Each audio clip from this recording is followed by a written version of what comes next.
Sekali lagi saya mau bilang udah kasih aja Piala Championship Series ke Persib Bandung. Bukan tanpa alasan, karena Persib Bandung tampil sangat menggila. Mari kita bahas dari sudut pandang penikmat sepak bola, bukan pengamat sepak bola. Teman-teman, semua pertandingan leg kedua antara Persib Bandung melawan Bali United di Championship Series, saya yakin semua terhibur. Bukan hanya karena terjadinya banyak gol, yaitu 3-0, sehingga agregat menjadi 4-1 bagi kemenangan mutlak Persib Bandung, tapi memang penampilan semalam itu menampilkan permainan yang sangat luar biasa. Saling jual beli serangan antara Bali dan juga Persib Bandung. Tapi ada salah satu statement Coach Bojan Hodak yang menurut saya ini filosofi atau ruhnya Persib Bandung di era Coach Bojan Hodak. Katanya, saya bertanya, dia bukan berstatement, dia bertanya, emangnya penguasaan bola itu penting? Yang penting itu kan kita menang dan menciptakan gol. Itu. Dan ini bukan tanpa alasan. Secara umum, memang sepak bola modern sekarang adalah sepak bola yang sudah mengesampingkan permainan penguasaan bola yang banyak. Tapi yang lebih diutamakan adalah keefektifan dan keefisienan ketika membangun serangan, menciptakan sebuah peluang yang benar-benar jitu, bahkan terjadi sebuah gol. Mungkin dulu di era Tiki Taka khususnya ya, di era ketika masa Barcelona berjaya, penguasaan bola itu menjadi sesuatu hal yang spesial. Tapi akhirnya juga kan waktu itu Tiki Taka dipatahkan oleh counter attack-nya Real Madrid juga gitu, sebagai antitesisnya. Dan sekarang sepak bola modern hampir semua seperti itu. Jadi mengutamakan keefektifan dan keefisienan. Dan sepak bola pragmatis ini sebenarnya bukan hal yang baru bagi Persib Bandung.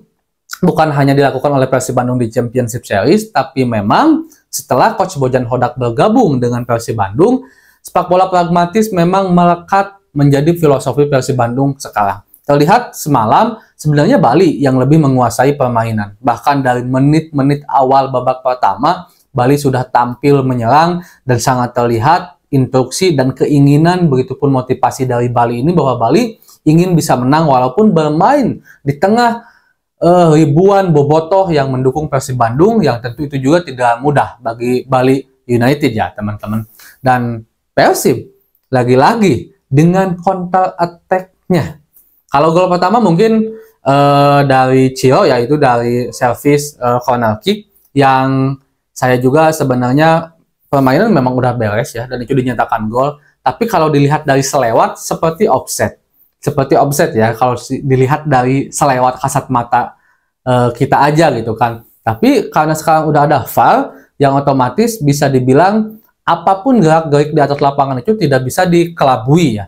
Dan udah checking VAR juga, dinyatakan komplit bahwa itu ternyata tidak offset dan gol gitu kan. Cuman kalau dari kasat mata kita seperti offset itu. Tapi di gol kedua dan gol ketiga itu murni dari filosofinya Persib Bandung, pragmatis counter attack-nya. Yang pertama counter attack tadi di gol keduanya dari Febri Haryadi, yang juga dia seperti menemukan lagi kembali performa terbaiknya ya. Dimana saya juga pernah bahas di konten-konten sebelumnya tentang Persib Bandung, kalau Febri Haryadi ini sebenarnya menemukan kembali permainan terbaiknya, walaupun memang tidak sebaik dulu zaman dia diberi label LA King gitu kan, LA King, tapi seenggaknya performanya terus ada peningkatan dari performanya yang bisa dibilang dulu biasa-biasa aja lah gitu, sempat down gitu kan, sempat underperform, tapi sekarang udah mulai membaik sehingga dia juga menciptakan gol. Itu kan berasal dari counter attack yang cepat, dari Mark ngasih ke David da Silva kehilangan bola, ada Ciro ngasih ke Febri, gol.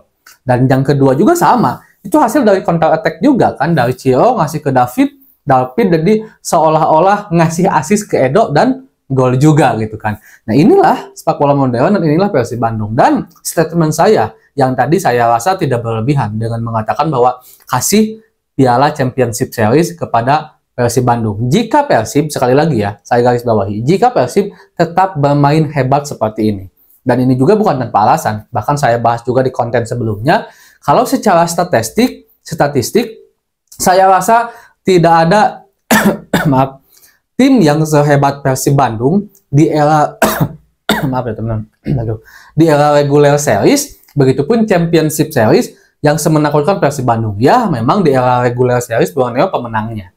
Tapi jika dilihat dari secara statistik, begitu mengerikannya Persib Bandung menjadi salah satu tim yang begitu sulit dibobol pertahanannya dan menjadi satu-satunya tim yang paling produktif di regular series. Dan di Championship Series, kita mengaca kepada leg pertama ya, sebelum pertandingan semalam di leg kedua. Leg pertama, Persib tampil sangat dominan melawan Bali. Walaupun sebenarnya ketika di leg kedua kebalik. Bali yang lebih dominan jika kedominanan itu kita tafsirkan dalam bentuk penguasaan bola ya. Persib tampil sangat dominan. Bahkan bedanya Bali di leg kedua dan Persib di leg pertama, walaupun Bali menguasai permainan, tapi peluangnya biasa aja. Nggak ada peluang yang benar-benar menakutkan kepada penjaga gawang Kevin Roy Mendoza. Itu juga ditunjang karena lini pertahanan Persib Bandung yang sangat-sangat kokoh. Hen tampil bagus, Yali Hanusa, dan duo tower Persib Bandung, Alberto dan Nick sangat luar biasa dan layak sih. Mereka mendapatkan lanihan lah gitu bagi lini pertahanan terkuat untuk BRI Liga 1 sekarang. Nah, tapi di leg pertama, Persib itu walaupun tidak terlalu menguasai permainan, tapi peluangnya sangat-sangat efektif. Bahkan kan saya bilang juga, saya mencatat, mungkin bisa 4-5 gol Persib Bandung menciptakan ke gawang Bali di leg pertama. Kalau seandainya Maringga tampil tidak bagus waktu itu, tampil tidak seperti pahlawan waktu itu. Karena duel one on one-nya banyak, Mark juga saya hitung ada 2, ada Cio Alves, ada David da Silva juga gitu kan, belum penalti juga kalau seandainya itu masuk.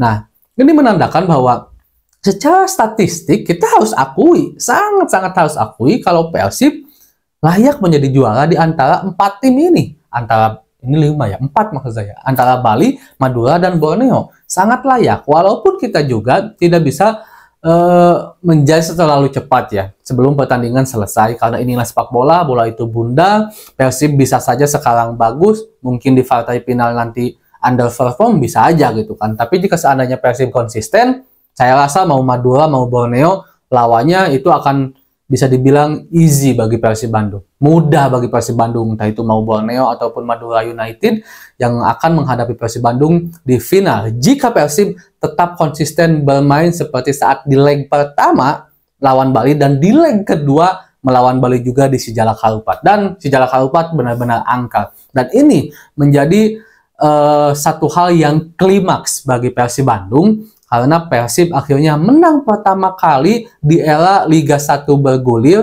melawan Bali United. Kenapa begitu klimaks? Karena kalau Bali mungkin dulu menang terus lawan Persib ya itu regular series gitu kan, kalah 1 kali dengan format kompetisi seperti itu yang nggak jadi masalah lagi, bisa menang-menang lagi dapat poin di pertandingan selanjutnya. Tapi kalau di seperti Championship Series ini 1 kali kalah udah pergi. 1 kali kalah menghempaskan Bali dan membawa langkah Persib Bandung untuk bisa mendapatkan gelar juara itu semakin dekat, dan mungkin juga cocok logi 94, 2014, dan 2024 ini bisa menjadi hal yang jadi kenyataan. Tapi agak lama juga ya kalau seandainya ini adalah takdir Persib harus nunggu tahun itu mempunyai angka 4 di belakangnya. Agak susah juga, berarti nanti juara lagi 2034, lama lagi kan. Jangan seperti itu ya untuk Persib Bandung. Segitu dulu mungkin teman-teman, intinya Persib Bandung layak menjadi juara sih kalau menurut saya, bukan hanya layak menang melawan Bali. Assalamualaikum.